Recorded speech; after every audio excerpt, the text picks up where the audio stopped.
Alors, des pluies diluviennes se sont abattues sur Kinshasa samedi 5 avril, causant la mort d'une trentaine de personnes et paralysant la capitale de la République démocratique du Congo, où des habitants circulent en pirogue ou la nage dans les avenirs transformés en rivière. En tout cas, pour l'instant, on a une trentaine de morts, a déclaré dimanche à l'agence France Presse le docteur Patricien Gongo Abakazi, ministre provincial de la Santé à Kinshasa. Les victimes sont mortes, noyées ou bien tuées dans l'effondrement de leur maison, a-t-il précisé.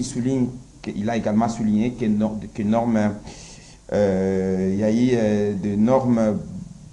y a eu de nombre important de blessés qui ont été évacués, sans toutefois donner des chiffres. Les pluies qui se sont abattues dans la nuit de vendredi à samedi sur Kinshasa ainsi que dans la province voisine du Congo central ont causé d'énormes dégâts matériels et humains, a indiqué de son côté le cabinet de la première ministre dans un communiqué publié samedi soir. Et puisque nous parlons de la commune d'Indili, Tokobet Alisolo Angona, bourgmestre et la commune d'Indili, Papi Moumbaki avec nous. Sur ce plateau, nous le recevrons dans le cadre de ces plateaux spéciaux, c'est dire spécial grand plateau, avec le bourgmestre de Ndili, Papi Mumba. Tokomeka komayula yango tokobeta disolo pour nakoyeba même atali situation en sinistre. C'est vrai que le chef de l'État a effectué une descente sur terrain place Balogé Bango. Je ne serai pas seul sur ce plateau. J'ai été ici, vous le savez, que le rendez-vous des auditeurs deuxième partie est présenté à la radio. Et ça coïncide avec l'heure de mon confrère Doudou Montiri qui accepte de me recevoir sur ce plateau. Dans le cadre, bien entendu, il y a un plateau spécial pour l'Ankobet Alisolo, Doudou Montiri. Encore une fois de plus, je vous remercie. Oui.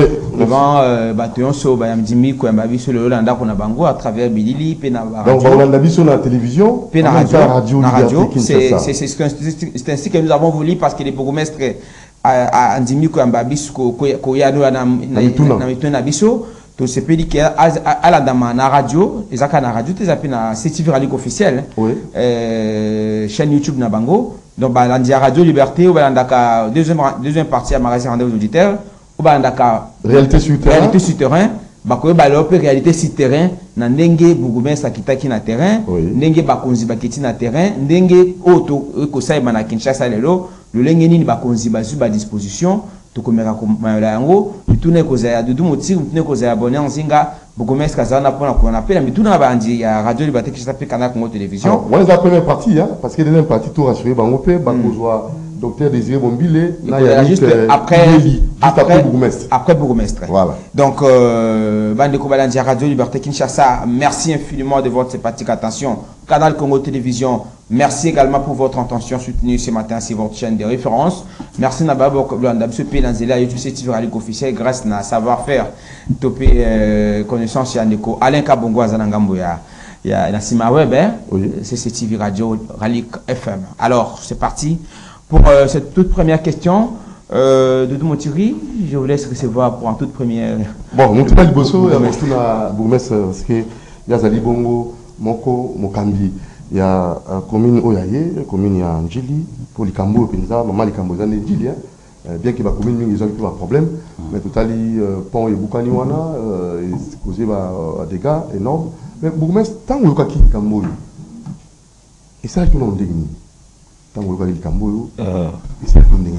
Merci beaucoup Ndeko Doudou, il y a liboso na l'ingéna compatir na nona ba famille oyo et perdre bandeko na bango et perdre bana et perdre ba mama ba papa na mbula oyo betaki na Engumba Kinshasa na date ya le 4 na le 5 avril 2025 et bato ebele ba perdre ba bandeko na bango ba perdre bana ba perdre ba biloko na bango naza ko compatir na bandeko wana nyonso et raison pour laquelle tango nazwaki lokasa ya kobenga nga pona ko yanona na mituna na lobite naza disponible pona ya na porter pe ezali version des faits na makambo nyonso eleki na Kinshasa, surtout particulièrement na eleki na commune ya Ndjili o naza na privilège ya kokamba.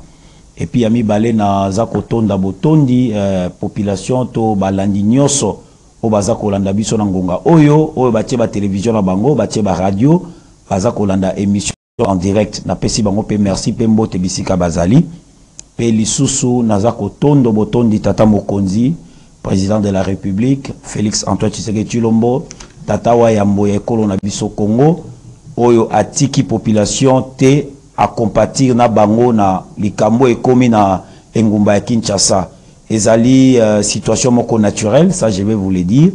Ezali catastrophe naturelle, to prévoit ki yangote et ou taika ki pa nzambe ndenge salemaki mais to mona ki mokolo alendi tata mokonzi a se déplacer ki personnellement pour à partager souci, à partager mawawana na bandeko oyo bazaki na centre oyo bazaki bongisa mela ki bango na niveau ya stade et sika ba eki et donc l'OL Bosso va sinistrer bazaki loger pe na pesi merci na tata mokambi ngumba Kinshasa son excellence Daniel Bumba Lubaki, le gouverneur.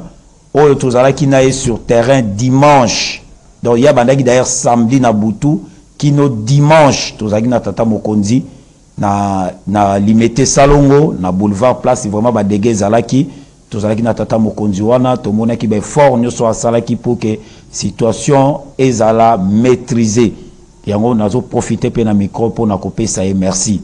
Alors, pour na motuna ou na kuyanola, eza que mbula oyo ebetaki eutaki na Congo central ebeti ezui epusi mai makasi tellement ezaki mbula makasi ebwaki yango na rivière Njili amemi yango na ngumba Kinshasa et ça causé ba dégâts énormes o biso nyonso na ngongo tozoloba toza kolela pe tozotala ndenge mabota ekomi ko vivre lelo eza kosala pasi. Alors tango na yokaki sango wana na yambaki yango d'abord lokola muto azala maina makila, ensuite lokola autorité à juridiction et tungisaki biso pe ezangisaki biso kimia, raison pour laquelle dimanche au tokenda ko sambela biso tokenda église te tozaki na terrain pour na ko landela de près ko assister population na biso pe ko accompagner bango na moment oyo ya likambo ekomaki. Donc likambo na tanto okaki sangwana et sala ki pasi mingi pe etungisaki bomo ibwa biso. Donc voilà, ce qu'il faut na yano na motuna yandeko Doudou Moti. Il y a on a monné grâce na réalisateur na biso ba ko illustrer image ya terrain. Ouais, wana situation vraiment ndenge zalaki. Il y a on a monné illustration, il y a visite apparemment, vous êtes accompagné par un partenaire, on va y arriver. J'aimerais d'abord que nous puissions parler de la situation globale et sinistrée parce que là nous voyons vivre na non vivre. Assistance apparemment, vous manquez ses places le dimanche, c'était le dimanche. Non, c'était hier. Ah, c'était hier. C'était hier. Mais bien avant, la situation globale, avant que nous la situation globale, il y a sinistre parce que nous avons cambié la commune Andili. Situation globale, il y a sinistre. Il y a sinistré, il y a commune, il y a Andili, Ezali Boni, sinistré la commune Andili, Bazali Lojewapi.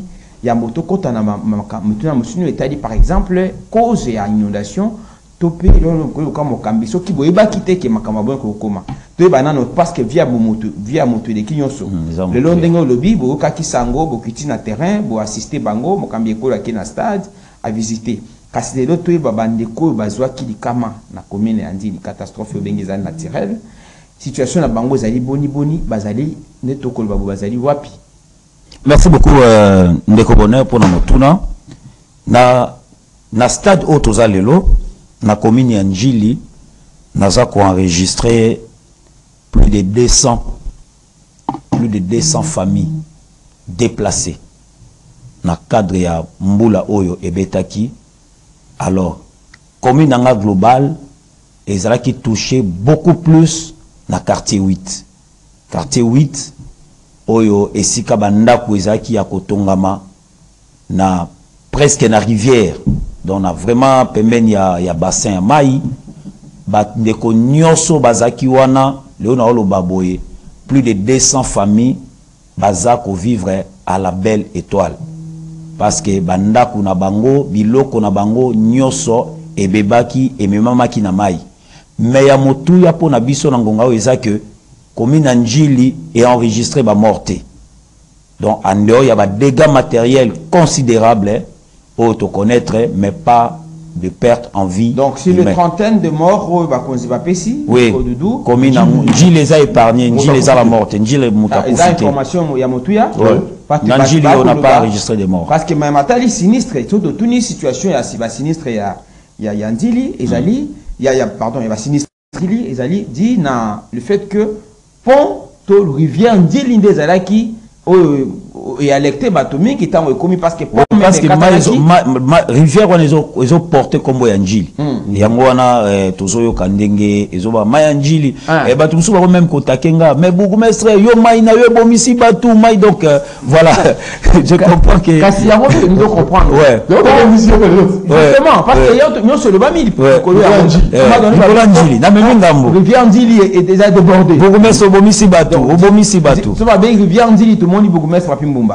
Les Kambango Zaki Boni. Est-ce qu'il y a des dispositions par rapport à la rivière Wana? Est-ce que disposition ni les hommes qui na niveau na beno bakonzi? Est-ce que ekokaki kozala éviter te parce que rivière Ndili Wana et a débordé comme ça se passe comme il est là. Alors maintenant il a pas qui ça tant comme qui bourgmestre. Alors quand il solo où rivière Ndili alors là, les solos, il y a la construction de part et d'autre. Où ils allaient peut-être anarchique, où ils respectent la norme environnementale. Est-ce qu'il y a les solos? À côté de dossier, on a mis ça dans mon salon. Bon, dès qu'on a regardé la langue de Boé, là, Kenon, il va s'initier rapidement avant la question. Nanjili, le lot dans lobby, tous en a à peu près 200 familles déplacées, au bazar sinistré. Alors, 144, donc lundi, tant on a sur instruction à gouverneur, na kende ko ça l'état des lieux na zone où ils ont touché na kei na bimisaki 144 familles au bazaki touché na catastrophe et bango na zwa ki bango na enregistré ki bango et puis na zwa ki ba disposer tant autorité municipale na chemina ki bande kwa na nyonso na stade des martyrs. Ils étaient très bien accueillis. Bazana stade des martyrs bazana ba sinistré ya commune ya Njili plus de 144 famille n'a déplacé avec Bango depuis le lundi sur instruction il y a son excellence monsieur le gouverneur de la ville de Kinshasa n'a logé qui Bango n'a stade des martyrs et au moment où je vous parle ils sont très bien pris en charge et l'on qu'on regretté exaté maso les cas sous contrôle ya Tata Mokonzi et Ngumba Kinshasa yemukazo zalana de temps en temps nyo sezo les kana malamu. Moyen nécessaire pour non, moyen ce n'est pas donné au bourgmestre, moyen ça peut s'amélioré na équipe aux sala musala kuna. Donc ngai so na zwa ki mekano ya kokita ko bimisa ko cheminer na stade des martyrs ezala ki na zwa ki instruction ya mokonzi na ngai et na zape mokonzi na entité na ngai je pouvais pas supporter voir ma population dans cette condition. Compris que vous en parlez. Yango na zwa ki bango na memi bango na stade des martyrs. Donc alors 144 ndambo batikali bayaki la image au comment on a wana au mokonzi au stade des martyrs na compagnie bon. Non, on avait trouvé encore d'autres sinistrés ba communes voisines. Ezalaki déjà wana ngana iki na oyanga ya Njili pe na bakisa ki wana mais ba o batikalaki c'est-à-dire lundi tant to ça l'opération et le monde akolo bandeko na biso ba congolais pe baleki tembe photo tikaka tembe photo yo kaka ndeko na ebite so bozala ba image bo mona place mona zo tambola na sia moi nazo belle la population bobima place bozali liwa ezali mbula pezo nyingisa bobima tokende sika mukonzi abongisi pona bino bofanda nanu mukolo na kitaki mukolo likama donc le lendemain mukolo likama image ba voilà donc nazo tambola mais oyebi ke bande komisusu balobi eza lokuta tokende te tokovanda kakao mais maintenant tango ba volontaire pona lobaki na kokanga mutu na makasi te eza volonté na yo na famille na yo na bomoi na yo ba oyo bayaki bayokaki mbele ya mokonzi na bango nazali bourgmestre bayaki na initiative wana lelo baza très bien logé bisika bazali tata mokonzi oui na bakisi na beti c'était le Gamboua lobby parce que j'étais moi-même sur place ba image ezali mo njambe pas ko la image wana j'étais sur place moi-même j'ai trouvé ba famille zo la retard. Bon, ça va discussion na sima mkonga. Oui. Bana ko douter que. Ba ça ko douter. Dans la loger. Doudou. J'étais là sur place. Ndeko Doudou. Naza ko yebisa yo lobby ngai journée ya lundi de 7h à 21h. Ngai ndeko na zaki debout. Bon, moi na ba image arrivé dans la stade des martyrs c'était la nuit. avec 4 véhicules plein la population et accompagné dans la police dans le service de sécurité. Na ba conseiller communaux na ngape Anjili na pesi bango pembote ba lobi bourgmestre trotiko na likambo yo moko te photo appuyé. J'étais avec eux. 10-21 ans dans le stade de Martyrs pour accompagner les familles, pour les rassurer. Pour nous, le bison a tika bango na nzela banga ba douter. Tata bourgmestre a tiré sur place to kende et banité. Alors pour que na accompagner na rassurer population que nyonso ko koma ngai bo kondida bango ya commune na yeba pena me rassurer que ba organiser malam. Alors bao batikali lobby bayaki 144 même na stade de Martyrs. Baza loger. Oyo batikalaki lobby déjà na 6 heures bureau nanga ezalaki inondé. Ba famille baye ba maman ba tata bana oyo bayaki. Pour se faire enregistrer non. Nous on était déjà là avant de procéder, il faut tout informer hiérarchie pour na kozwa ba disposition. Et na kota ki contact na équipe o ezali na gestion ya ba sinistré ba singa tata bourgmestre awa to rempe à déborder zwa ba disposition pour que bande ko baza na a disposition na yo commune en entendant total ceux qui te font le centre mususu donc ça dit bazana no wana na njili loger bango na centre maison communale te na loger bango te na centre maison communale donc bazali na ba famille d'accueil. Okay. Hein, bazar ma famille d'accueil. Ça a suivi na bango. Tout ça a suivi. Donc il y a l'équipe qui est en train d'enregistrer. Bazar ma famille d'accueil. Même hier j'ai reçu un professeur d'université qui a hébergé au moins 50 personnes chez lui quand on Gilles. Alors tout ça va contacter na professeur. Donc tout ça là ba orientation il y a autorité pour que toi ba ko assister pe ba famille wana oyo bazali nanu na famille d'accueil na commune Anjili. Alors tout le monde imagine. Donc voilà la situation des gens. Ba partenaire wana ba partenaire ango ezaka ba volontaire ba est-ce que bolança qui appelle na bonne foi ba tonde comme sport tout le monde image wana bloc ko kita na mundele pembeni to éviter sur za partenaire ya commune to azaka kaka ndeko bonne na ebisaka yo esenga kaka te tango ba nommer mokonzi oyo aka pona ko diriger pe pona ko pesa ba instruction ba ordre non. L'autorité doit d'abord être un manager. Un grand manager. Un grand manager. Naïf Sakao, chaque fois, tant qu'on a yakana l'obakanayo, les losoko au la commune Anjili, Njili comme un chantier. C'est parce que na même qui dose ya management. Au-delà puis à pouvoir oyo. Tata Mokonzi amboka pesa inga. Tata Mokonzi a lancé qui appelle na solidarité vis-à-vis il y a des compatriotes au bazaki touchés na catastrophe naturelle. Tout ça qu'on insister est naturel. Et Tata Mokonzi moka la kisaki exemple à kende kota la batouana. Après Tata Mokonzi, tout le monde peut fondation Maman Mokonzi, la très distinguée première dame que j'ai salue et je remercie beaucoup aussi Maman Denise Nyakero Tshisekedi. Fondation na EP et kenda qui ko soutenir ba sinistré na biso na ba matela tout le monde ba image ba matelo zo mona ba ola le lawana makabo belé c'est la fondation de la très distinguée première dame qui a apporté son soutien aussi aux sinistrés. Et notre gouverneur de la ville de Kinshasa, son excellence Daniel Bumba Lubaki, l'a fait aussi. Donc au moment où la tazo tambola non c'est non tant biso to la lande gouverneur dans ba centre wana azo apporter soutien alors na motuna image au bomoni motuni wana na zali accompagné ba image ya baji ba paquet agi ba mai ba sac c'est un opérateur économique il y a juridiction là il y a juridiction en ngai donc il y a ville à Kinshasa mais la juridiction en ngai tango ayokaki mbela amona kingai bourgmestre atuninga lobi mokonzi na koyi ko sala nini pona appuyer na soutenir yo na oye komeli bana na oyanjili na ebisa qui est volonté na ende et salema yango na PCP firme o mbote ezali firme indienne ou benga multiforce ba ki na secours ba elingai 30 sacs de riz ba elinga 30 sacs de farine de maïs ba elinga 50 cartons ya ba sardine ba jus ba omona ba canette zawana ba tomate ba bidon ba huile donc j'ai reçu un nombre important ya ba vivre au moniwana tango elinga na bureau na ebisiye il faut to conduire ngo na destination bisika bandeko bazali stade des martyrs na stade des martyrs parce que il y a un endroit retenu pour déposer tous les dons, afin que à partir de cet endroit-là, les dons soient canalisés.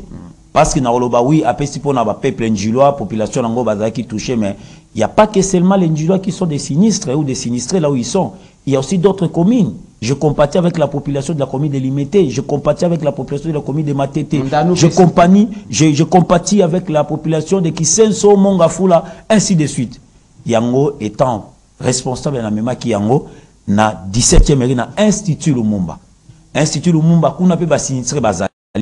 Mais c'est le centre de réception de tous les dons. Donc, il y a une chose qui est sa maille. On a Institut Lumumba. Ni na Tata Raphaël, ni na Stade Martyrs. Donc, il y a une équipe où ils réceptionner à partir de ministre de provincial pe na opé sambote azama kasi na pesi vraiment bote to bandaki ne makambo depuis samedi ti lobi tozana na terrain. Donc na pesi mbote pe na zo ko encourager tant que le ko gérer sa responsabilité sa luxité et sa responsabilité. Donc tozana yenda zo ko réceptionner à partir de wana bakoye orienter ngona bisika o esengeli bakabola pour que bande ko na so ba sinistré bazwa mo le kolia pe en dehors ya firme oyo moni multiforce ya bandien oyo naza pela bande comme susu oyo ba mona ki geste wana pe ba contacta inga ba singa bourgmestre to linto appuyer tata mokonzi na nzela na yo alors tozi to bongisi pe biloko tozo zela to pesa yo jour otokoya kotika biloko wana epai na yo po yo okomisela ba sinistré na kombo tata mokonzi ekolo président de la République pe na kombo ya tata mokonzi ngomba Kinshasa qui est le gouverneur de la ville province de Kinshasa. Donc tout à l'heure après notre sur la déjà la bande kwana c'est une grande société aussi de la place. Donc, bah, ça lui confiance de Bamoni et ça les Moussala et puis accompagnement. Alors, et puis, bisoto soit toi, mais mangon abisika oyo et sengel quand même. Voilà, spécial grand plateau, hein, comme à la radio, il faut toujours rappeler pour que les auditeurs puissent comprendre et connaître la personne qui parle. C'est bien le bourgmestre de la commune d'Enchili, monsieur Papi Mbumba. Mbumba, Papi Mbumba, bourgmestre, au Koti, au Bandi Moussala. C'est la question, deuxième volet, la question. Est-ce que tu as un komaki? Présenter une situation à commune, bisika oyo bat ba tonga, asengo tonga te, bisika oyo bat ba tonga, o ba sengo buka. Est-ce que vous allez vraiment na moi eloko wana na mesa ya mosala to ba ndeko na biso ba urbaniste ou ba environnement? Est-ce que vous allez saisi donc bien avant? Ndeko na ngai dudu na koloba na yo na matière ya urbanisme ou matière urbanistique, il y a vu la Kinshasa en général, reste à désirer. Et na kolobé la particulièrement commune d'Enjili. Ngai tangu nazo kola. Nazai koyoka sango ya maya Njili nde batu bakufa na maya Njili, batu bakufa na babatem. O bakende ko batsa mutu na maya Njili akufi, mai wana ebomaka batu. Naza bourgmestre Njili mais naza na somo ya mai wana ozwa idete. Mais naye kokuta tangu na koti na pouvoir ba construction banda ko étage hein, banda ko hauteur le long ya rivière ya bassin ya rivière Njili. Donc ozomona fondation ya ndako wana ndeko evandi na mabelete evandi de likola fulu. Oui, c'est-à-dire mutu asombi espace ya mai atondisi fulu ba poubelle a fongola comme le kola moi site moko ba ko décharger ba poubelle na bango fou le côté aye anyati a telemisi ndako. C'est ce qui se passe na Mayanjili. Oye ko kuta na kati ya à 1 mètre ya mai batu basali hangar ba ovanda papa mama bana 10 bana 15 na bayaya. Donc situation otoza nango na commune Njili na rivière Njili ezali situation moko o ezosenga na biso ba autorité to tia misu pe makanisi nesika wana. Sinon ekozala pasi mingi. Na sali ba descente plusieurs fois na zone wana. D'ailleurs avant makambo ekoma nazalaki saisi par la société Régie des eaux. D'ailleurs on a apprécié directeur général Mbote avec on a de très bonnes relations a saisi ça kingai na comportement ya bato baza ko bika na mai ya Njili basala ba toilette babimisa ba tio na directement na mai ya na mai bazwa ba plastique babwaka na mai ekomi ko déranger ba machine na so Régie des eaux o isala kana se Ah oui, na ngambu wana ya masina, na ngambu alimete. Installation régie de Zéza, mayo tomela rakune ou takawana. Alors na qui équipe bomba régie de sali descente, na ebisi yo ndeko na ngai Dudu. Na mituni toza na monde nini. Que mutazo vivre na salité, mutazo vivre na mai. Na bisika wana. Et sa situation auto-héritée. Na outé koloba dernièrement na loba ki na bandeko na top Congo na bomba région sous permettenga na tanga ba kombo. Ou ezo senga ba construction na nyoso ezala démoli. Alors parce que Mayanjili, pardon Deko. Allez-y. Mayanjili, c'est une grande rivière. Quand on s'attend à Mayo et Kokauka, plus tozo kondisa linango, plus c'est dangereuse. Plus c'est comme anakanda, maïzaka nakanda. Yango moni même le boulevard et longo lui même séparateur. Ba séparateur better boulevard ou soko na Shekina. Okutango ezate donc maya pikoli yango. Donc plus tozo rétrécir li ya mai, plus tozo comme na ba danger. Raison pour laquelle na ebisi population oyo to bimisi na mai. Baza la pressé à kozonga te. Batala le lenge nini l'état a kokumba per kozwa ba décision. Parce que c'est vraiment inconcevable de trouver des constructions au nga nakuta na kati ya sitwana. Et puis bandeko wana bazala ba fiche parcellaire, bazala ba certificat d'enregistrement. Biloko wana nyonso bazwi yango wapi? Bandeko ya faire foncière. Bazwi biloko wana wapi? Certificat d'enregistrement. C'est le seul titre. Seul titre. Ok, nga bougumestre. Nga bougumestre na koko kende ko buka yango te, il faut tata mokonde nguba Kinshasa azwande arrêter. Pour la démolition ya bandako wana. Va exproprier yango, pas comme propriété na bango. Comme propriété na bango. Donc l'État est responsable na makambo. Je vous dis quelque part makambo wana euti et pas na biso ba konzi. So na opé ce exemple mususu. Ozomona na kati ya emprise publique à l'État. Nous avons un certificat d'enregistrement. Sans soubassement. Sans soubassement. Mais avec un certificat d'enregistrement. Azuyango wapi. Et puis, til le long de tout sur la boue. Ba pratique on est allé. Est-ce que tu dois le baki? Tant au komi au kutaki yango. Vous avez constaté. Qu'avez-vous fait? Nazana ba rapport. Oyo. Tata Mokonzi Nguba Kinshasa asenga kibiso sur des constructions anarchiques na ba commune na biso. D'accord. Nazana rapport au na dressaki na Tata Mokonzi Nguba Kinshasa sur cette situation de construction anarchique. Et puis silité, on a nobelaka quartier 8. So botie image là bon on a place on a que descente on a salle na quartier 8 wana. So benzo moule bon on a banda ko étage. Ba grand bâtisse ezali na kati ya mai à 5 mètres de la rivière. Oh. Et puis tongi ndako wana nde na loba na yo ndako wana evandité na sol.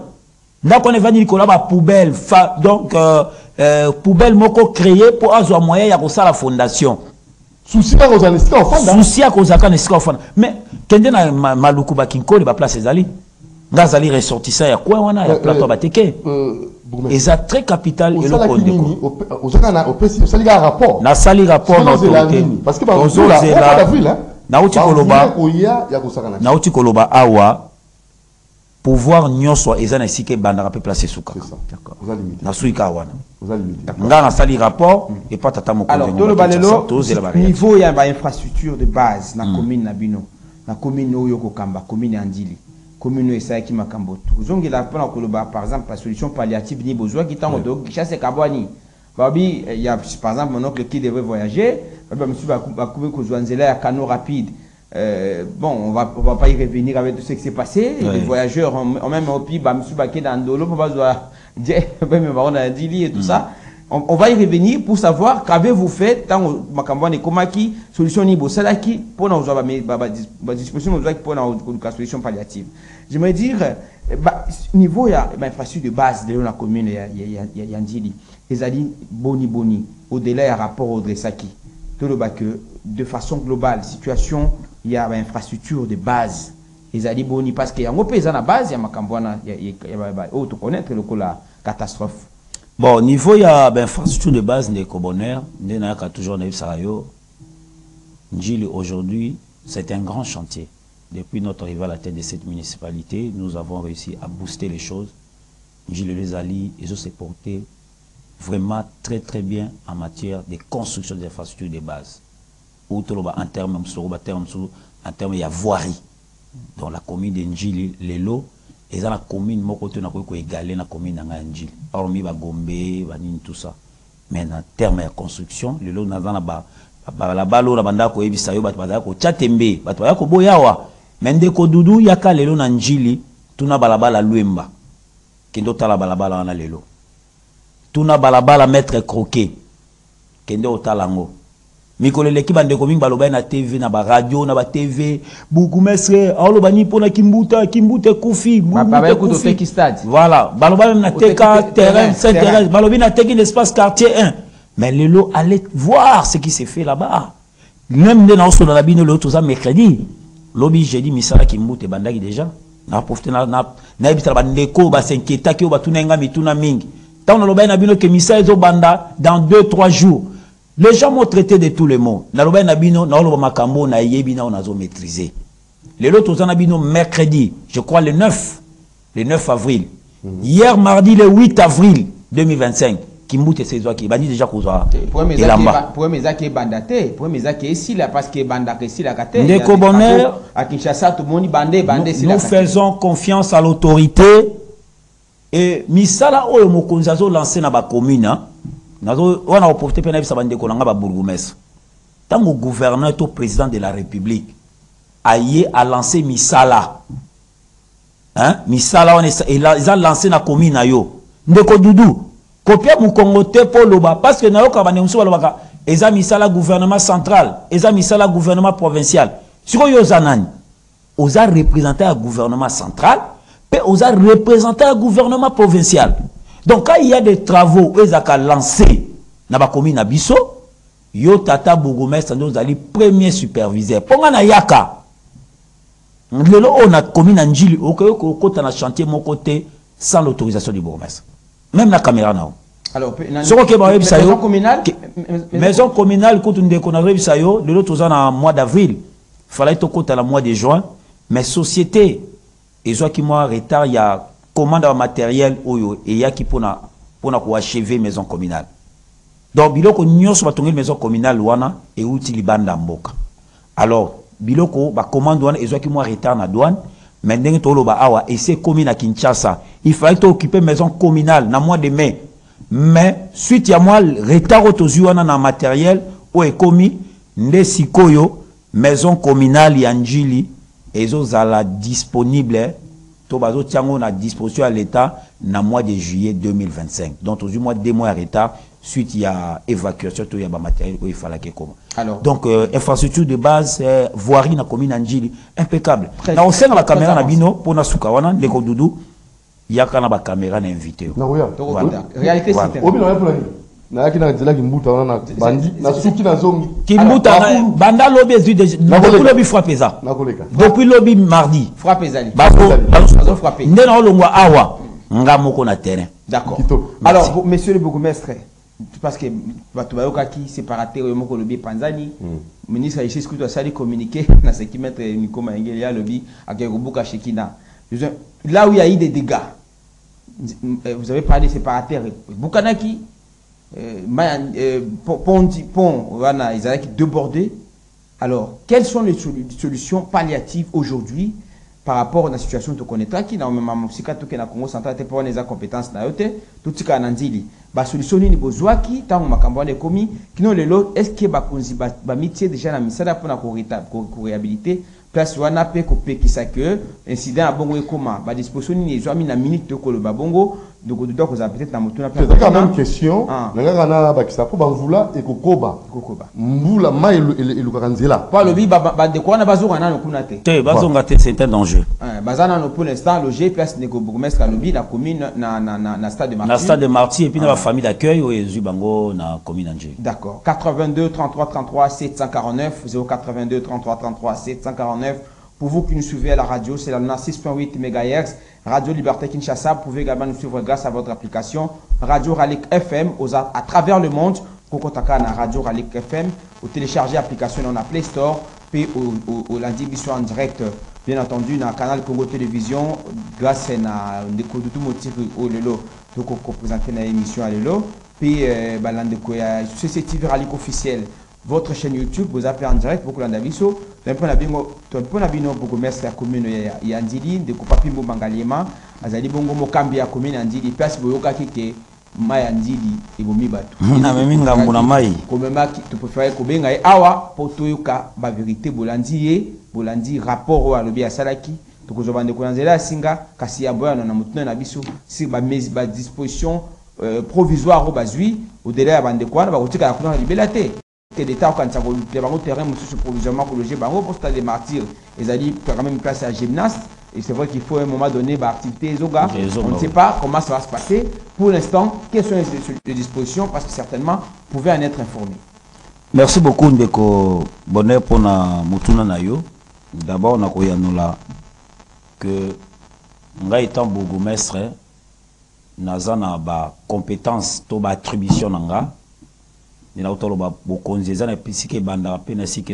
responsabilité, mais je vais vous rassurer une chose, que les dispositions sont en train d'être prises par les gouvernements de la République, les gouvernements centraux, ainsi que les gouvernements provinciaux, pour pallier na makambu ya lolenge oyo. Alors, ceux qui ont tamboli na mboka na biso lelo na Ngumba Kinshasa, bande zalaka mboka oyo, okuta tozalaka na voie moko oyo longola biso villa pour atteindre l'aéroport par exemple tozalaka na voie moko mais lelo oyo grâce à vision éclairée ya tata mokonzi ya mboka Félix Antoine Tshisekedi Tshilombo tozozwa tobenga rocade nzela moko ezozwa biso na sima kuna ebuki ba monga fula ezwi banjili kimbanseke okemba la moko et puis wana pa wana tozape na balabala kulumba ils ont salé la machine, misala na peso salé mais ko évoluer bien maman premier ministre et nyoso kenda pe ko visiter misala wana kulumba wana pe ils ont ko ya na cadre ka ya ko renforcer ba mesure que ceux qui tozu moi likama moko na boulevard kuna et permettre biso to sala nini to circuler et puis au-delà wana to landaki tata mokonzi pe ba pesi ba kanzi pe bimaki ebele et maki pa tata mokonzi ya mboka mais pe pas gouvernement même lobby na landaki sou bandeko so ba syndicaliste ya onatra ba renforcer encore l'idée on a mokondi tozo ka ba transport au pe tambola la lolenge na nzela mai biso tozo chance mingi ya moi chance au tambola mikila poto tout moni ba mitu ba transport ya mai to moni ba transport ya likolo to moni transport ya mai yango ndeko gouverner ye moko ba bi kano rapide te wana ndeko bonheur te kolanda te ndeko ba no pe pas mai na nzela o bandeko me bazwa ki risque ya kozwa ba kano rapide pendant quand ça au aéroport bamisu babi ba karamba na Golgotha na moni ba tumo ba vidéo et circuler na réseau ndeko et le rappel numéro ezali 082 33 49 ezali eloko oyo esalami na par exemple pardon c'est quand même par exemple ndenge gouverneur te wana kola nilo ezalaka na elisi likolo hélicoptère masuwa oyo kano ezalaka na elisi etambolaka likolo ya mai yaye ezalaki nango te basombela ye oyo est-ce que eza te na Congo te basombaka ngo te ndeko dudu ndenga nanga naloba boye nanga naloba boye to profiter te na moi nzela mai yo moto pesi oui ya on a lobby nazo rassurer yo pe nazo rassurer population na lobby boye na bisika to tamboli to moni yango ba meka ki pe simbi eloko nyonso ebandaka nanu ekobanda et puis to ko perfectionner après et to ko banda nanu et salemi elobi te ke nyonso ezaki ya ko beba to nyonso ko simba te non c'est d'abord la volonté manifestée par l'autorité que tous en ababilo ko pe lo lengi wana pona ko permettre surtout ça la mouvement et puis après totala o esimbité to bongisi côté esimbaki to continuer et puis to créer misous donc yango tende ko décourager biso po bande ko bazwaki et ko fait bango na nzela non moi je pense que to continuer totala o ko simba to appliquer o ko simba peut-être to bongisi malembe makambe otambola malamu de ko tourner à souka peut-être de ko dudu poto za bande ko na nzela singa parce que photo to libérer plateau 082 33 33 749 82 33 33 749 on a bande ko bakolanda biso na canal Congo Télévision puis Radio Liberté Kinshasa to ko benga ba otuna mutuna bino na moyambi invité na biso mokolo lelo de ko Papi Mumangalema bourgmestre ya commune ya Nzili na tuna kisu mituna ce qui misala ko salima déjà pour Nzela place bebaki Nzili par exemple le séparateur Boukani, est-ce que déjà réhabilitation est-ce que constat parce que lui c'est vrai en termes de compétences ça aussi en compétence mais constat vous savez le cola Mukambi ya commune wana est-ce que misala eko salima na tonga toiba non place au séparateur et longwaki na coup ya pression à mai soko yesikoyo okuta batie ba séparateur ya ba barricade et ça déjà wana. Et je pense que le barricade doit bâtir et ça pour nous poser la disposition pour que la séparateur wana ezonga parce que eza makambo salami et toucher makambo belé toujours simba moko mususu que tito kenango nyoso ezonga en place donc on a rassuré population que tata mokonzi atiki ici quand on a bongoté mikolo nyoso na si même lobby il y avait ba autorité belé ba qui sont na zone wana zone ezaki na ba problème wana sur le boulevard Lumumba pour na hôtel comment ko zone ça makambo nyoso na place ko arranger pour que ma situation il y a circulation sur le boulevard Lumumba et zone normal. Voilà. On va prendre les interventions mais il y a tout na moko ndeko bazo ba kamba responsabilité. Ce qui toujours kama kanisa tout na mutuna wana ya responsabilité ya makambo eleki pona yo est-ce que ezali faute ya population faute ya l'état nde fallait azwa mokano loko lobby a télémela par exemple basala usage ya rapport yo sala ki yango loko la mokambi tango ozu contrôle la commune ya Nzili tout ba responsabilité ezali lelo ya nani parce que batu ba kolela l'état azali compétent l'état na biso l'état mais yo sali pas na yo loko la mokonzi lobby par exemple ministère des affaires foncières comment ba ko délivrer certificat d'enregistrement ou bien que ezali c'est titre la propriété ou ils ont faire foi dans droit congolais ba pesi moto pour voir c'est que le pas désormais comme le pango na yo mais ba que ezali eteni ya mai au esika il faut les cas tout le balelo que makambo commis au delà de l'intervention au salemi nani il faut topé sa responsabilité à makambo wana non ndeko na ko ebisa yo situation o ekomeli biso lelo na mboka Kinshasa soko landi historique ndenge bakolo baza koloba pe biso pe toza koyoka pe tozo lobelango lelo ezali situation moko to vivre ngo pour la première fois maya njili esilikaka nango maya njili etondaka nango mais ya liboso to mona pont ya njili wana na se ya mai ezambala liboso donc ezali catastrophe moko naturelle. Donc ici, à ce stade, nous ne pouvons pas dire que faute ya kingandi ya songolo pakalate. Catastrophe naturelle, tout le naturel qui est prévu par Dieu. C'était prévu par la nature et non par les hommes. Donc on a commis, tu as responsabilisé l'État, ngai bogoumès sanité. Et ça t'a la image à moi les autres tambola. Aujourd'hui, que Ezali Femoko, c'est pour la toute première fois dans la ville province de Kinshasa. Biso tozako kambala ba commune kabwani na ba mai to vivre événement oyo to scène oyo. Donc Ezali Femoko naturel et cela nous a poussé à tirer des conclusions qu'il faut to milengele pour que mbala sima. So li kambo eye écoute biso li suna ba condition o teto lela. Voilà. Ozomona yango na uti kolobawa toutes les constructions anarchiques le long de la rivière Njili doivent être évacuées. Merci. Suivant l'arrêté que l'autorité urbaine a causé pour parce que Moussa les a tellement makasi na Kinshasa le col Mikolo Makambo eye au moins qu'il y a mo konza Kinshasa a comme focaliser les locaux pour résoudre un problème on va attaquer alors que tout ça Makambo ya bitumba kuna voilà alors donc voilà donc on a Singa 082 de Kodoudou 82 33 33 749 082 33 33 749 nous allons justement avoir les intervenants Yabandeko Mituna Botuni Bougumestre Banandi Nyoso Bakolanda Lulaka ya Bosomi Radio Liberté Kinshasa 6.8 MHz Bakoba Kolanda CCTV Canal Congo Télévision puis Bakolanda CCTV Ralik officiel Nanzela YouTube Bakolanda Radio Ralik FM Nanzela ya web Bakoko Benga puis Batuni Mituna Bango ba o bazana même situation ya sinistre babenga bourgmestre azana bango ilongo awa lelo pona kona mituna na bango apesa bango esikani bako kende ba bazana ba orientation ko tuna mituna et puis ça mène bino toujours ba question à ba auditeur Nandela ba auditeur peut ba téléspectateur à Canal Congo Télévision Nandela et à standard nabiso 82 33 33 749 le tout premier intervenant en ligne. Allô bonjour. Oui.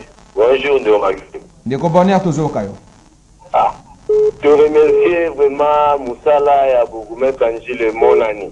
Merci beaucoup. Biso tozana Kimbanseke. Dengi c'est la biso pe ya Kimbanseke to tourner mituna. Qui se fait même pas voir. Tout y est billetté. Hein? Je vous en prie, Ndeko Maxime. Ndeko bonheur. Merci beaucoup pour l'intervention. Ah. Allô bonjour. Oui, allô, bonjour, Ndeko Bonheur. Bonjour papa. Napesi beaucoup, mais Mbote, Ndeko Montiri. Merci. Ndeko Perkis na Kasavu. Et là, quand il bosse, na félicité beaucoup, mais c'est Zanine. Tant que nous avons sauté, les seuls beaucoup, mais soit répondre à l'incitation, on peut aller au Kabi sauté. De façon régulière. Mais, ça c'est incompétent. Bien que na félicité. Beaucoup, mais même émission oyo na lobela yo po ya mangi luana comment botiki basoba tonga kawana bien que ça na compétence na yo te mais ozana ndingi ko beta mbela autorité likolo bayoka pa ko zo solution place wana boyoka biso te mais lelo oyo esali ba inondation ba mort ebimi wana boye une intervention en aval mais pourquoi en amont bozo ba solution te bozela la population coupe pe boya. Quelle solution au besoin n'a pas passé? Solution précaire. Bon, si la solution durable, pour vous battre la population. Merci beaucoup. Allô, bonjour. Allô, bonjour, tout le bonheur. La petite réinvitation pour tenir au Fabrice sur le ramassé. On va réinviter dans le lobby qui est basé à la pression sur maté, en tant que sous forme à Bouka. Je dis que le bateau a besoin d'un certificat. Après, ça peut être un certificat. Quand il a déplacé, c'est-à-dire qu'il a appelé un placement, tout a papier certificat. Merci beaucoup. Vous résumez ma question à Bino Pond de quoi vous avez temps pour répondre. Vous avez béni beaucoup là. Allô, bonjour. Allô. Bonjour, papa. 82 33 33 749. Allô, bonjour. Bonjour, papa Bonheur. Bonjour, Ndeko Tozo là quoi. Tout un Ndeko Doudou là. Papa Bonheur, la question mot de vraiment la plateau, n'a papa bon, là c'est la question Angile. Merci. Malgré cette chose qui m'a dit que tu es pas pour place à sauter. Mais le on arrive à papa beaucoup mais c'est pour eux. Ati kakadia le kokumi saka kokumi sa mutala molongo zotali. Kokumi sala mini qui était pas beaucoup mais j'espère qu'il y a eu qui. Allô, bonjour. On a bien la madame de Clément. Ndeko Clément Bandla Tozo kayo. Ok, na petit beaucoup c'est bon. Merci. Donc comme les abonnés on se montre à c'est à port quand on va tomber place on non va tomber va faire donc na ngabo va tomber ma fait ma carte parce que pas beaucoup à toi parce que ma toi va pouvoir un problème de liaison avec vous, je suis désolé Ndeko Clément. Allô, bonjour. Allô. Bonjour Ndeko Tozo kayo. Na tsangu Tozo kayo Ndeko. Un problème. Allô? Allô? Allô? Oui, Tozo kayo Ndeko, allez-y. Allô? Aux en direct dans Radio Liberté Kinshasa, Canal Congo Télévision. André Nandil. Nandili Tozo kayo Ndeko André. Pardon? Aux en direct dans Radio Bourgmestre Azo kayo, aux appels en direct dans Canal Congo Télévision. Oui, nous répondre à Bourgmestre. Je prioriser Kimbuta alors qu'ancienne entrée est totalement de la presse. Là où il y a beaucoup d'embouteillages. Mais il y a Zolo Belaka, Kimbuta. Et puis, en avançant vers bifurcation vers Saint-Thérèse, qu'à niveau il y a moyen les a poussés. Maya Mboula, ce que Maya Nyon, ce que prendre dans la Carrefour. Merci beaucoup de résumer les questions. Bonjour papa, toujours quand les idées. On a un retour. C'est un peu de petit de Bourgmestre Mbote, n'a dit qu'on a commis en tout cas, mais c'est Bourgmestre la félicité, puisque chaque fois dans l'Andaka, il faut bien Ayaka vraiment, à ça, Mamou, ta félicité. Il y a mis balai. Monsieur Bakima Amituna. Monsieur le Bourgmestre, Ayeba, Batou, Nani, Oba, après ça, Tabatou, va faire certificat d'enregistrement. Et puis, de deux, pas appliquer loi qui est à Kubuka, ni l'au-dessus de la loi. Si quoi, il bosse, botala lisusu na mai ya makelele mai ya makelele kota ya morgue ya kitabu kitaka kitabu taka même biloko basali kota ko basala kala te to ka tshwe be bakula. Merci beaucoup. Allô, bonjour. Allô? Allô, bonjour. Allô? Allô? Bonjour, de causa en direct aux Okayo. Allô, bonjour de Kobone. Ndeko Doudou Bonheur bazo Okayo diminuer volume à radio na yo. Ah, bon, ngai na bana njili Nanzi tozo na kabila. bana njili na tunika bukume tsambo tebino nyoso mela ko bisebo na makazi na rute koma na la police wana. Patera se fuba kire yango parce que matike tondi ba mai soko babala yanda. Kuna no soko matiko mapitera sisa vindi. Ta ko bana suka yanda ndebo de kangama. Alors on liga balolika na tera sa yanda mai yo sikira ngodi soko mina ngona la police makazi na biro quartier. Ayaka mutu yamaka place wana vraiment. Ayi de sona iloko na pour mai lo ko bari. Ari tu so banda ku por ba mai. Vraiment merci. Merci Ndeko. Ayokio. Allô, bonjour. Allô? Allô, bonjour. Allô, bonjour. 82 33 33 749, certainement qu'il y a interférence réseau. Allô, bonjour. Allô? Mais na lobeli pona nzela ya première entrée en Njili wana tondi mabulu mais bazo prioriser kimbuta pona nini. Merci beaucoup, merci. 82 33 33 749, on va prendre 5 interventions, 30 secondes, 30 secondes, 30 secondes. Toujours dans le studio, toujours dans le plateau, il y a Canal Congo Télévision, qui fait office également du studio de la radio de Bartek parce que l'émission est suivie en direct. C'est le studio de la Ligue officielle également sur votre chaîne YouTube. Allô, bonjour. Bonjour monsieur le journaliste. Bonjour papa Tozo Kayo, bengi wapi? Nzela bokumesa azoloba wana tikimbuta kuteza impraticable la bengi depuis njili impraticable nzela wana azoloba wana basala yango lisusu te mabulu na mabulu banda kimbuta tisentereza mabulu na mabulu. C'est impraticable. Ako répondre. Bosunga biso soki ndeko atuni mutuna déjà na aspect wana botiki pe po to avancer na aspect mosusu ekosunga bandeko o batuni maintenant te batuna. Allô, bonjour. Allô?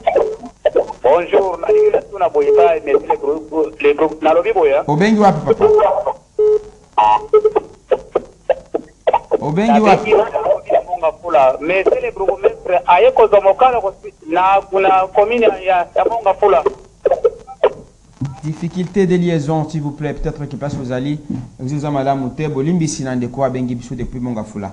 Toujours 3 interventions, toujours na plateau ya Radio Liberté Kinshasa. Pour clôturer plateau spécial, je précise que nous recevons sur ce plateau de CCTV Radio Liberté Kinshasa, de Papi Moumangalema, bourgmestre à commune et Andili, Boza et Belé beaucoup d'Andabiso, dans les radio, télévision, puis YouTube. Infiniment merci pour la disponibilité. Allô, bonjour. Allô? La saturation de Kodoudou, on sera obligé de nous arrêter là si nous prenons 2 interventions.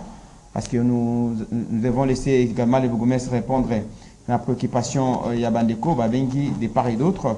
On va prendre des interventions rapidement. 082 33 33 749. Des messages, vous allez nous excuser pour la bande de Kobatine. Ce message, on ne saura pas y revenir aujourd'hui parce qu'on est pris par le temps de que bourgmestre répondre à Mitou, Nabino. On ne saura pas lire tous les messages. On peut s'arrêter là, mon Djambé. Nous prenons les bourgmestres sur ces plateaux qui fait office de studio de la radio de Kinshasa pour ces plateaux consacrés à l'inondation à Kinshasa. Vous voyez que l'inondation est à Kinshasa et tout yambi pour Nabino de Doudou. Vous pouvez passer la parole au bourgmestre. Naturellement, allez, allons-y. Ouais. Merci beaucoup. Merci Ndeko Doudou, merci Ndeko Bonheur, et merci à téléspectateurs, tous les auditeurs, nyonso, oyo ba meki kozwa biso na nzela ya Singapour na ko poser ba préoccupation na bango. Mais j'attendais beaucoup plus de questions venant des téléspectateurs ou des auditeurs, mais la moniawa ming balobeli ka ba préoccupation, sala boy, bon voilà. Nandeko ya tuna imotuna lobi so eurozala réservé na bandeko bala ba certificat d'enregistrement. Na loba ke mobeko ya mboka na biso to mibeko ya mboka na biso e prévoyant nyonso. Et prévoyant nyonso ndeko bonheur auto loba awa terme moko expropriation.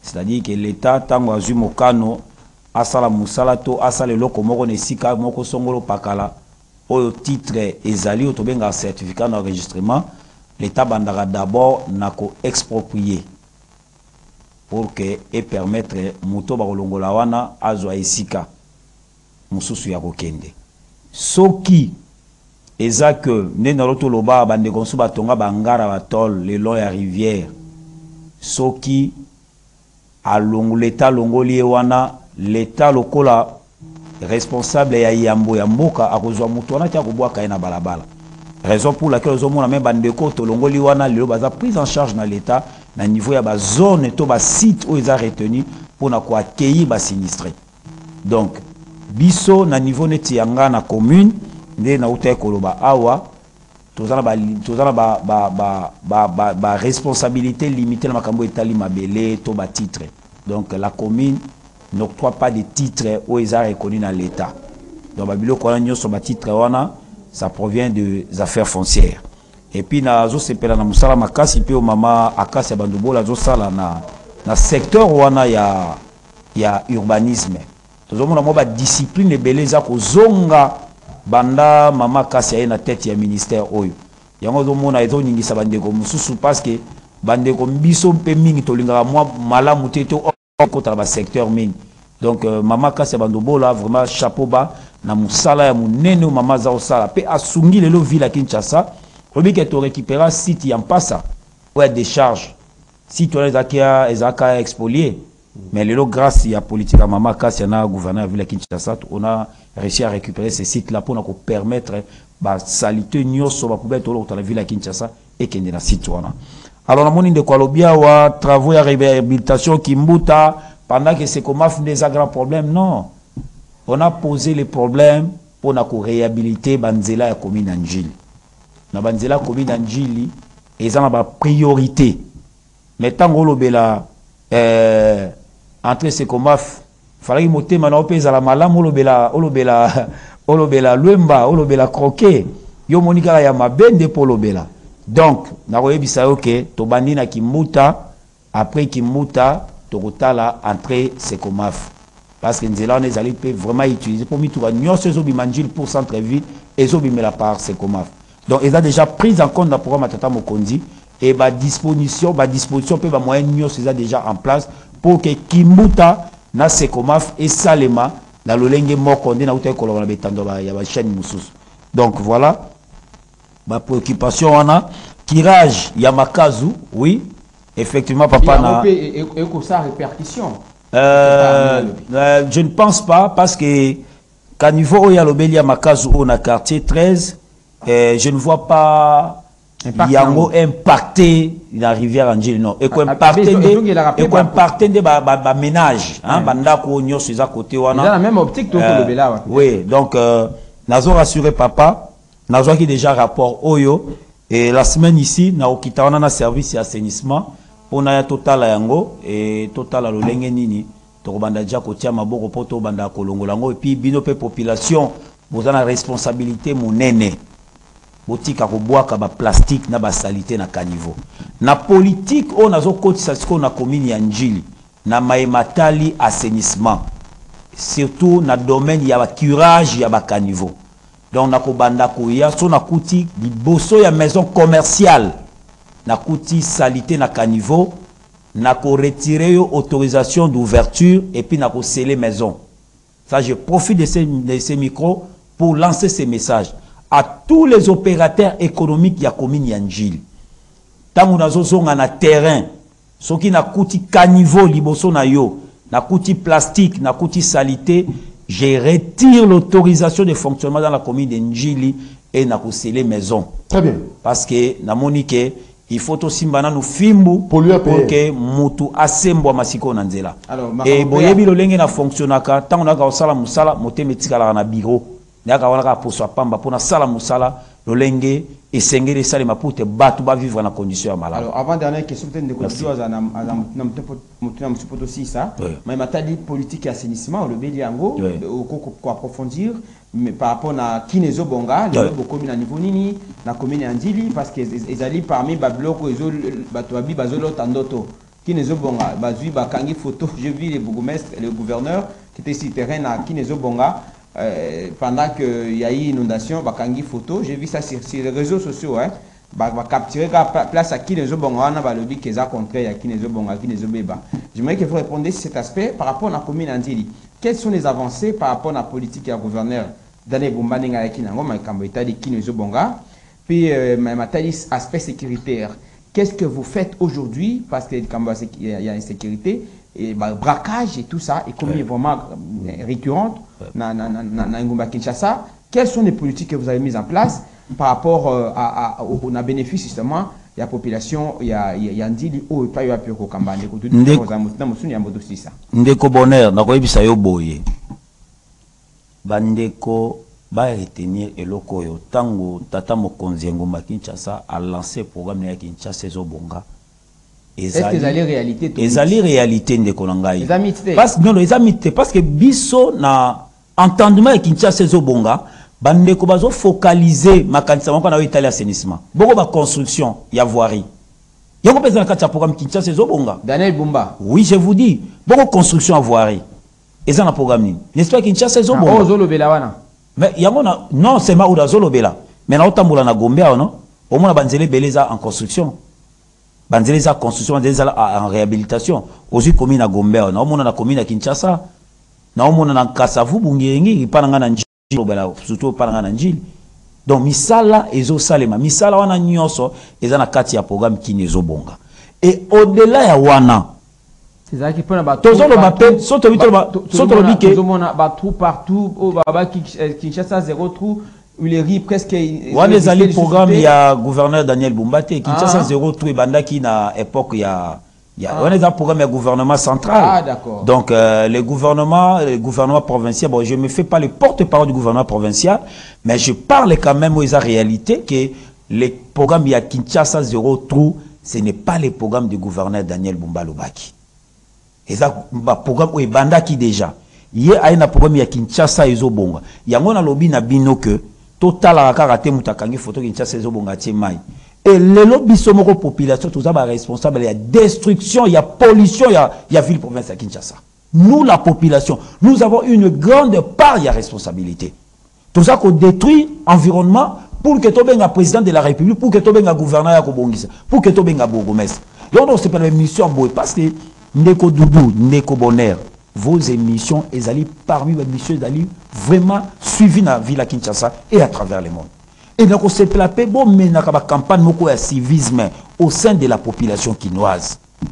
La population quinoise est responsable de beaucoup de choses autour déplorer le navire à Kinshasa. Na olobanu le komoko. Na kati ya programme ya Kinshasa ezobonga, gouverneur de la ville province de Kinshasa a tiaki ba structure où ils ont s'occuper na nettoyage de la ville à Kinshasa la nuit. Hein? Pendant na Njili basalaka de la rivière Njili au Mati ndeko soko ye na Tongo na 4h 5h okuta ville les bien boulevard les bien mais soko comme ka 9h 10h et tout ça absence ya poubelle publique aussi tout ça ndeko na ngai ezali na complicité ya bandeko na biso ba policier. Neti lobby, Zelandeko, lobby na kei na cadre ya visite on a effectué qui na bandeko na biso ba sinistré. Mais na zoka ba opérateur économique, na zala ba image na lobakawa. Lobby ya lobby mardi. Que bourgmestre il y a des policiers qui sont venus. Bazo récolter mbongo. Ozo imaginer le la boulevard Lumumba. Ba yena nyama vivant. Bazo sa santilope. La police protège la personne qui fait ses actes en public. Je vous dis. Formellement. Je vous dis. Et combien abattoir? C'est ça. Et combien abattoir? Tout est causé la réunion de Tata Mokonzi à ministère de l'Intérieur, son Excellence VPM Jacques Chabani, na gouverneur na Bakonzi Belé, et tous les commandants Bassiet Bazaki interpellé les locaux. Donc nous avons des difficultés parce que entre autres, je suis l'autorité, je suis le représentant du président de la République. Je suis le représentant du gouverneur de la ville province de Kinshasa. Et me voir en train de balayer la route, balayer la... Est-ce que ça Moussa Nanga Bourgmestre? Nous avons des services commis à cette tâche, avec notre vision, notre politique implémentée dans nos communes. Et les services sont là entrés, tant soit peu avec mille et une difficultés, en train de faire. Mais la police est au Sungati. Est-ce que vous avez une collaboration avec Bango? Qu'est-ce qui ne marche pas? Ce n'est pas Bakondina Bango. Ils sont là avec nous, les commandants SIAT, les commandants des opérations, patati patata. Ils sont avec nous. Et on donne les instructions. Mais au moins, il y a Moulongo Kande Baouk Sabisoson. Alors, il faut identifier. Image, vous imaginez, na Bengani Batuna, 10 heures juste, na boulevard. Na sa autorité, na Kotikate, banda 10 heures, Tiboutou na boulevard, papa. Bon, bah, document, ils sont là, qu'on a l'administration qui m'attend là-bas. Et quels sont les rapports que je ferai à l'autorité urbaine? Quand on a balabala, il y a aussi d'autres cas. Est-ce qu'on peut parler brièvement des faiblesses à l'État? Parce que ces agents doivent être dénichés. Je vous dis, l'autorité est informée et l'autorité interpelle. Tu as vu que mon conjoint le batté na mutalo kuta. Aujourd'hui, on a même vice-premier ministre de l'Intérieur. À bête le qu'on a mis ça pour interpeller les commandants et instruire les commandants des polices urbains, c'est-à-dire ma district, pour accompagner la propriété dans la ville. Et ces gens, l'échelon supérieur à ma district, ils sont là. Mais vous voyez, ça me dit ça, le problème,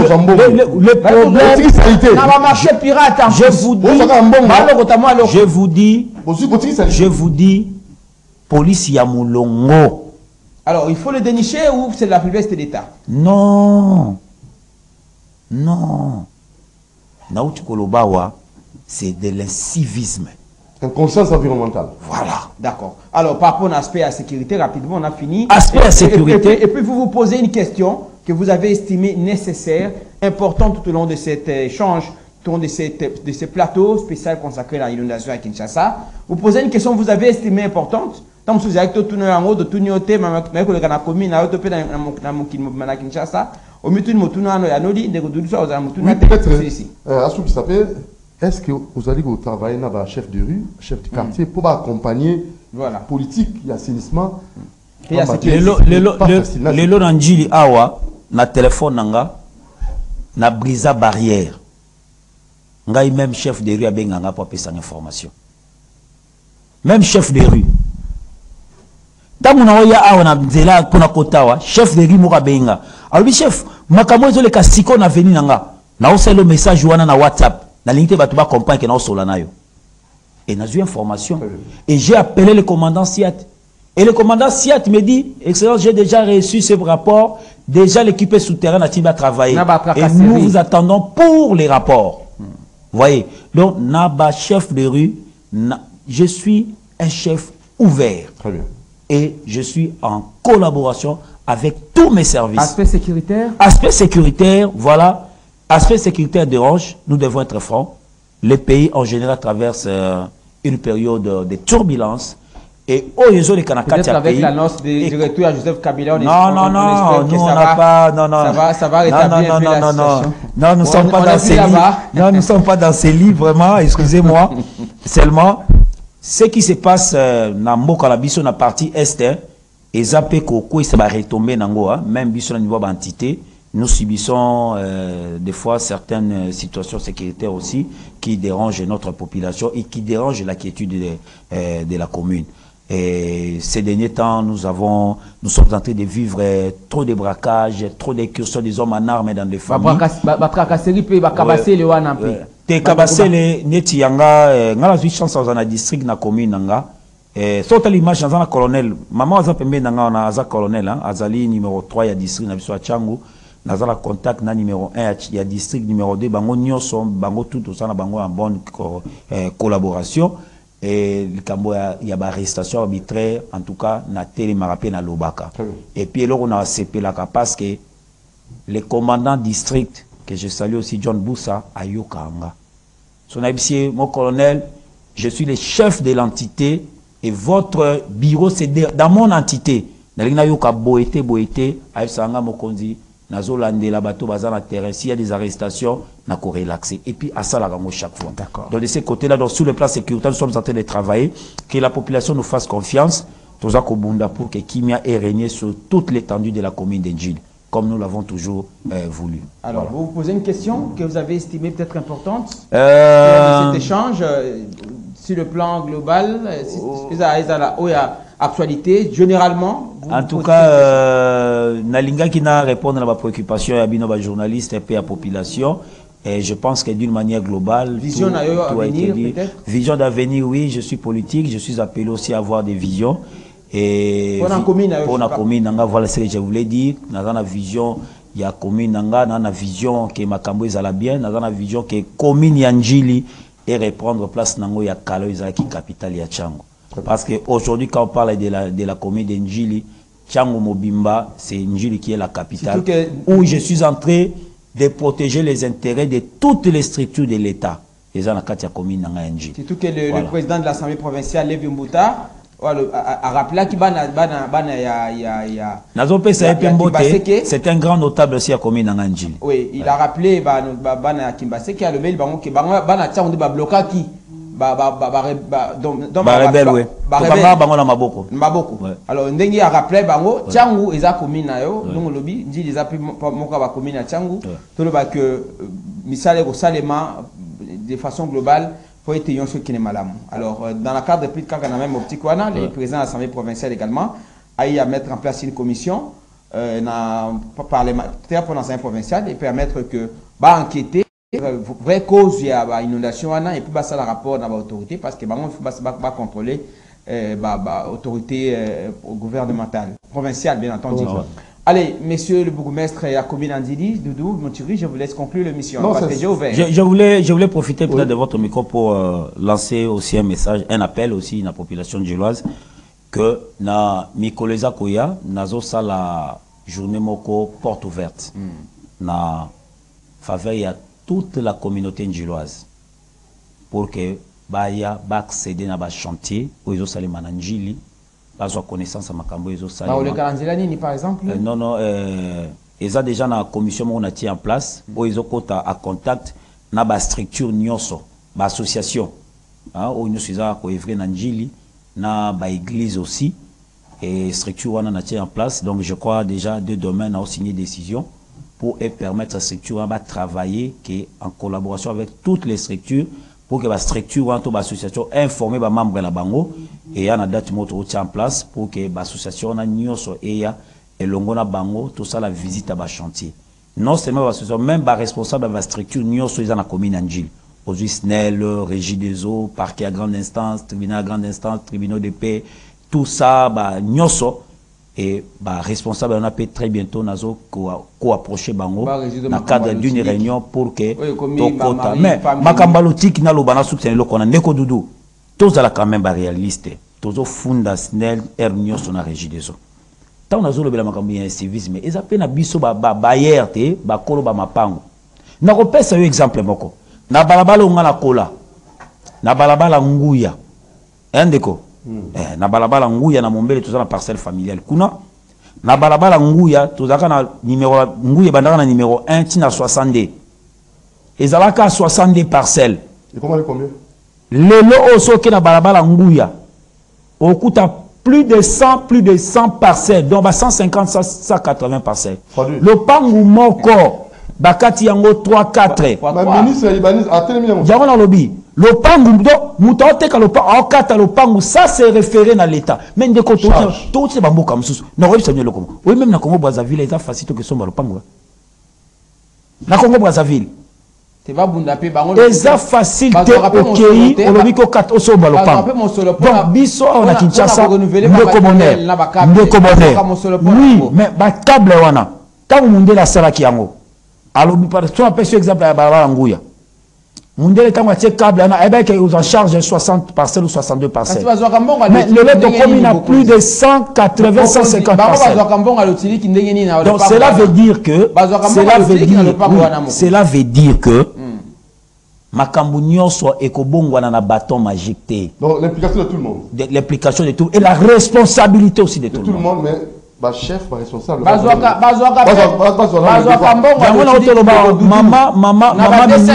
mama ministre ya urbanisme ndeko bourgmestre bandeko wana yo lobi na place yo kola ki comme 162 parcelles sinel pe atindaka 162 factures akobate ke ba o kasi yango na lobi te yango na lobi totala eloko wana il faut voilà donc la responsabilité est partagée voilà je l'ai dit donc il y a un lobby boy nous saluer Moussala maman Kassia Osala papa on ne peut pas se réveiller na quand tu le parles on a 4 morceaux na bandioteka et au moins la conservateur ça peut être titre ça tenu compte il y a des dangers il y a des conséquences c'est ce qui merci beaucoup à vous et la responsabilité c'est les bourgmestres ça les loroté bourgmestres merci pour la disponibilité merci beaucoup l'équipe qui nous ont suivis de Montiré merci pour l'honneur au Salibiso tu as mis sur la tranche il a arrêté ce terrain aujourd'hui on a consacré ça à un plateau spécial rendez-vous auditeurs au même moment et l'équipe na cadre il y a Franchouana merci bourgmestre merci beaucoup nous recevons les bourgmestres tu as Makabango mais auto se pelaka ceux qui pourraient mes aïto bengaï ou azalaka prompt pour nous répondre à l'invitation à Bissou Alliés. C'est vrai que nous avons des bourgmestres que nous recevons, mais pour faire face là-bas, il faut aller dans la salle à Moussala. Alors, d'accord, on va contact. On comment le bien avec le beaux est compétent. Pour faire face là, il faut à la moto à terrain. C'est de quoi lobby, on n'a pas condamné été, mais de quoi il va que. Bien, Abeta Kimbela. Aibake tout est kolobela likambwana awa pe tolobela kiango na lingi penza ko sala aksana été mais tous va konzina bango tous kamba bango moi respect na dignité ya bebi bango beta kimbela au sala ki musala ya mo le bozongi suskolé bon tétozon kolela tétozon pour tous avoir solution à problème de la population. D'accord, merci infiniment, merci boyeba ke bande ko ba loger. Pour l'instant, Baza installé dans le site, il y a Stade de Martyr. Biloko yango wana automaki. D'accord, ok. Allez, nous vous remercions de nous avoir suivis, toute l'équipe qui nous a accompagnés, Le but, ça sera pour les 4e numéros de Radio Auditeurs, 4e numéro, il y a réalité sur terrain, ça reprendra le cours normal. Sauf changement de pour un débat contradictoire avec les sujets d'actualité qui fait la haine. Qui font la haine. Bourgmestre, merci. Merci beaucoup, merci à l'équipe, merci à CCTV. Au revoir. Voilà, c'est parti avec les images. Les images. Il y a site. D'accord.